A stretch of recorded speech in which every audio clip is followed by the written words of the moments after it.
Insya Allah kita sudah menyelesaikan tentang struktur kalimat dan kedudukan i'rab. Dan sekarang kita masuk ke pembahasan uslub ya, uslub dalam ilmu nahu. Gaya bahasa ya uslub itu. Kita lihat di bukunya di teori kunci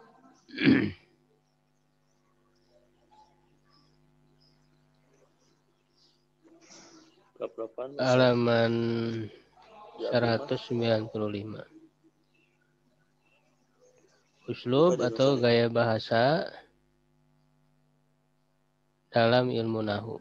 Al-asalibu an-nahwiyah. Setelah kita mempelajari struktur kalimat dan kedudukan i'rab setiap kata yang ada dalam struktur kalimat tersebut, selanjutnya kita mesti mengetahui uslub gaya bahasa yang digunakan dalam bahasa Arab. Uslub secara bahasa maknanya adalah thariqah atau cara, metode. Secara istilah yang digunakan untuk menyebut uslub dalam bahasa Arab, para ulama membedakan para ulama mendefinisikan al-uslubu huwa tariqatu ikhtiyari al-alfaz wa ta'lif fiha li ta'biri biha anil ma'ani qasdal idahi wa ta'thir. Uslub atau gaya bahasa adalah metode atau cara pemilihan lafaz dan penyusunannya untuk mengungkapkan makna-makna yang bertujuan untuk menjelaskan dan memberi kesan pada jiwa. Ya, jadi maksudnya gaya bahasa ini ketika kita ingin mengungkapkan sesuatu, ya kita ungkapkan dengan kalimat yang seperti apa gitu. Itu namanya uslub.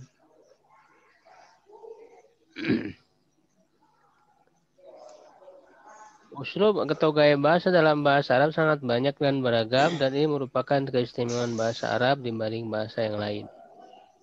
Tentang uslub ini secara lebih luas dapat dipelajari dari ilmu balaghah. Sedangkan dalam pembahasan kita ini, kita akan membahas uslub dalam ilmu nahu. Dalam arti uslub yang terkait langsung dengan ilmu nahu dari segi memiliki bentuk-bentuk i'rab tertentu. Ya, jadi kenapa disebut uslub-uslub dalam ilmu nahu? Ya, karena terkait langsung dengan bentuk-bentuk i'rabnya. Ya, punya bentuk i'rabnya. Jadi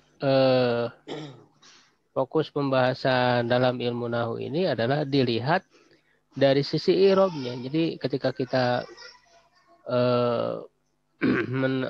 bertemu dengan suatu uslub gaya bahasa dalam bahasa Arab, ya maka kepentingan dalam ilmu nahu adalah mengetahui apa i'rabnya, kedudukan i'rab masing-masing kata tersebut apa. Pembahasan uslub dalam ilmu nahwu ini sangat penting karena mengetahui bentuk struktur kalimat dan kedudukan i'rabnya sebagaimana yang telah kita pelajari dalam pembahasan sebelumnya masih belum cukup karena dalam penyusunan bahasa Arab suatu struktur kalimat itu terkadang dibuat menjadi suatu uslub tertentu sehingga terkadang seorang masih merasa samar dalam menentukan kedudukan i'rabnya. Dengan mempelajari uslub dari ilmu ini, kita dapat memahami kedudukan i'rabnya sekaligus memahami makna yang terkandung di dalamnya yang dapat membantu dalam proses penerjemahan. Uslub-uslub dalam ilmu nahu sebenarnya cukup banyak. Dalam pembahasan ini saya akan mengemukakan yang dasarnya. Itu sebagai berikut, ada 11 uslub yang kita bahas. Yang pertama, istifham, gaya bahasa, pertanyaan. Ya, jadi uslub itu kan gaya bahasa. Kita menyampaikan pesan. Ya, misalnya satu dengan pertanyaan, dalam bentuk pertanyaan. Pertanyaan ini kan sangat beragam ya, kata tanya yang digunakannya. Itu ada maza, ada kaifa, ya kan, ada aina. Nah, ketika kita bertemu dengan uslub pertanyaan ini, terkadang orang bingung dalam mengirobkannya. Misalnya maza itu apa kedudukan i'rabnya? Kaifa. Aina, kedudukan i'rabnya apa? Nah, di dalam pembahasan usul nahwu ini akan dibahas i'rabnya apa gitu. Syarat, gaya bahasa syarat. Ya.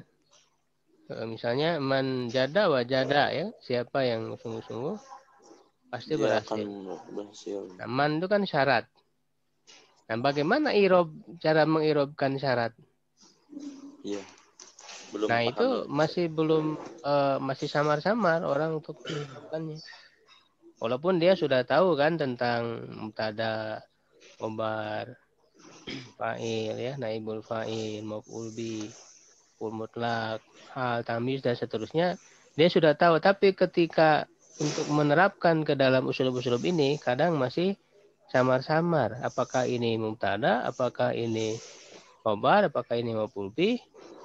Nah, maka penting dibahas usul-usul ini. Madhu, gaya bahasa pujian. Zam, gaya bahasa celaan. Ta'ajub, gaya bahasa kekaguman. Nah, itu ta'ajub sudah kita pelajari dalam sigot, dalam ilmu tasrif kan. Ma'ajmalah sama'a atau ajmil bisama'i. Nah, cara mengirobkannya bagaimana? Ya, itu orang masih samar, masih belum bisa mengirobkan tentang uslub ta'ajub ini. Ikhtisos nanti ada ya disebut dengan ikhtisos. Igro, tahzir, istighosah. Jadi ada juga istighosah di dalam ilmu nahwu. Nudbah dan tarkim yang 11. Ya, insya Allah kita bahas satu persatu.